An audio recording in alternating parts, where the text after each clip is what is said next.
This is Lisa Vento-Nielsen from The Next Step here, recording my first podcast, trying to set up a way in which to continue to share the content and the ideas that I build on my blog. My business, The Next Step, at thenextstep1234.com, relaunched in July of 2015. I'm a local small business located in Staten Island. My background is being an educator, an executive, and an entrepreneur. I have spent over 13 years in higher education and more than 12 years in corporate America, some of those time overlapping. And as an entrepreneur, I've been entrepreneurial since 2002, 2003. And one thing that has really set my business apart from other local businesses and even on a grander scale is the fact that I create content and lessons. Based off of being a professor for so long, I have this huge ability to take something and turn it into a lesson. On my blog, I'm up to almost 180 blog posts full of free advice detailing everything from how to act on an interview to how to ace your performance review, promoting some of the things that I work on. I have a very unique business partnership with Wagner College, Department for Lifelong Learning, where I actually offer seminars and other exciting coursework with them. And I have recently published 2 books. One of my books is called The Prof's Guide to Entrepreneuring, and it is really a guide on using entrepreneurial skills either to launch your own business or to be the boss of your career. And what I think is so important about that book is that it really does come with a quote-unquote professor to be there with you, to hold your hand and walk you through the steps in terms of this is how you do these skills. This is how you become entrepreneurial, and it will help you whether or not you want to open your own business. So the idea is that the book could be used for either or. It could be used for those people who are very entrepreneurial spirited and thinking about going forward with their own business idea.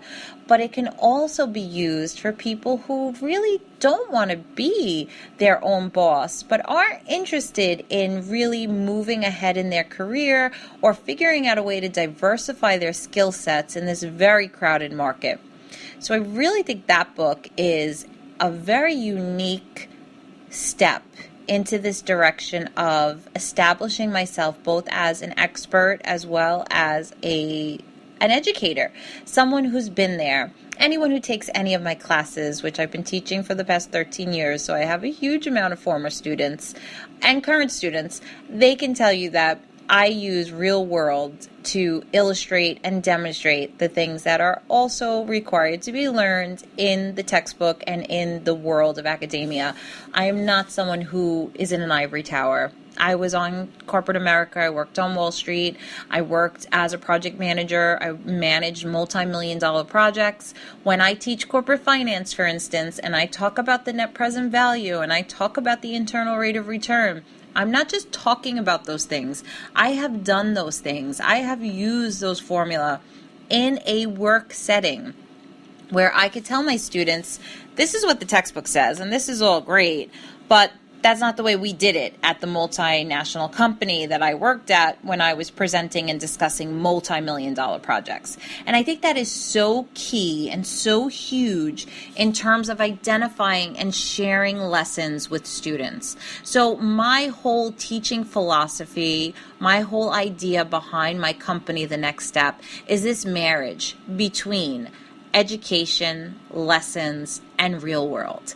And I think that I am uniquely positioned in this, in that not only do I have the experience of creating curriculum, creating lessons, executing on those lessons in both online as well as in-person environments, but I also have the ability of the expertise of having been there and having done these things.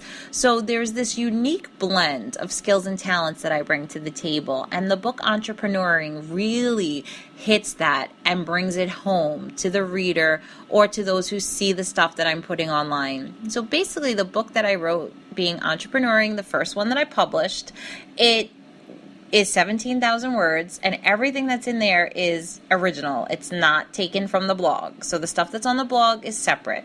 So that was my first experience in self-publishing and really having a piece of work that stands outside of the internet. Like, yes, I could say to a new business partner that I meet, oh, this is a link to my blog and you can read it.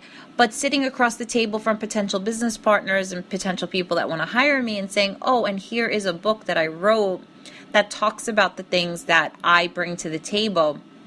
It's a much more tangible piece. So it's been really exciting as an entrepreneur and as someone who's an advocate of teaching and learning these skills to be at this point where my book is published. It's on Amazon. I have a stack of them in my foyer because I cannot help myself but to have bought a bunch of them.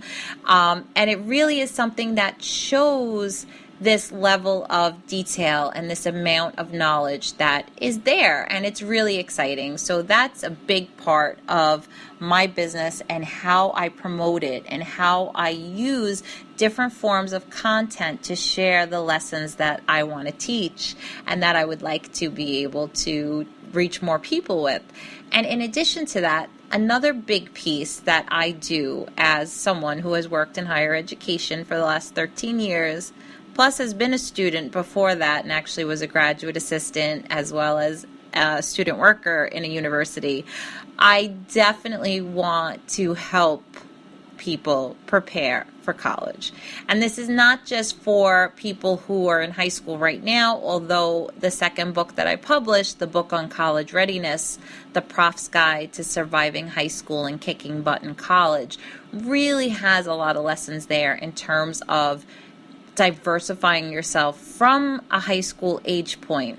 But it's still applicable for anyone who's interested in perhaps returning to school or the parents of those students that are in high school. What are the ways in which you can help guide that student to identify that, no, this really is something that could follow you for the rest of your life when you post yourself doing the Kylie Jenner lip challenge. This really is something that could, follow you forever. And it's something that I don't think is understood as well as it could be by the younger generation. And every time I have a meeting with a potential business partner or with a high school, when I go in and do my seminars and how to be ready for college, I'm always told, we do this.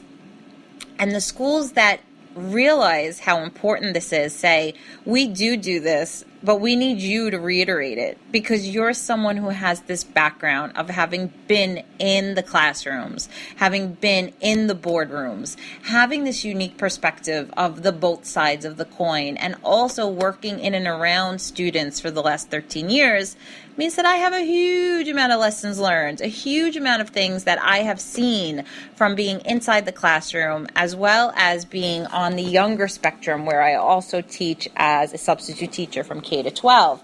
So I'm out there in the trenches and I see what the youth of today and the youth of the last 13 years have been faced with.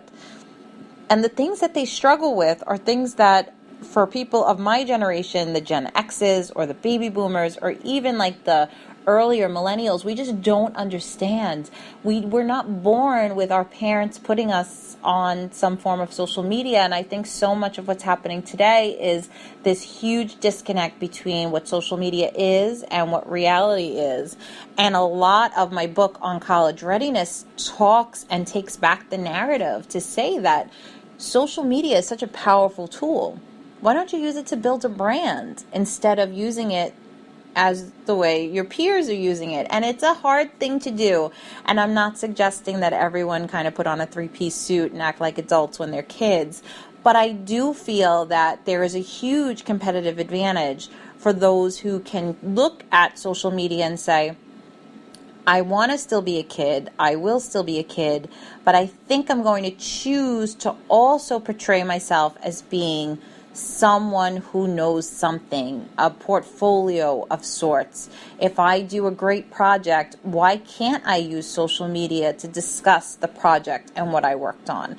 And I think that is such a unique twist on being ready and looking at colleges in a way in which I developed these checklists and these ideas, and I put them all into this book. And it really has been an amazing process to now see on Amazon that I have 2 books that are published, very different in a way, but very much tied into the message of which is being entrepreneurial, being focused on your next step can really take you places that you never envisioned if you did not consider the perspective of someone who can both teach you as well as learn with you, which I think is such a major key of who I am and how I operate my business. Not only do I teach people, but I learn with them. And I kind of use this ability to continue learning, to continue diversifying myself.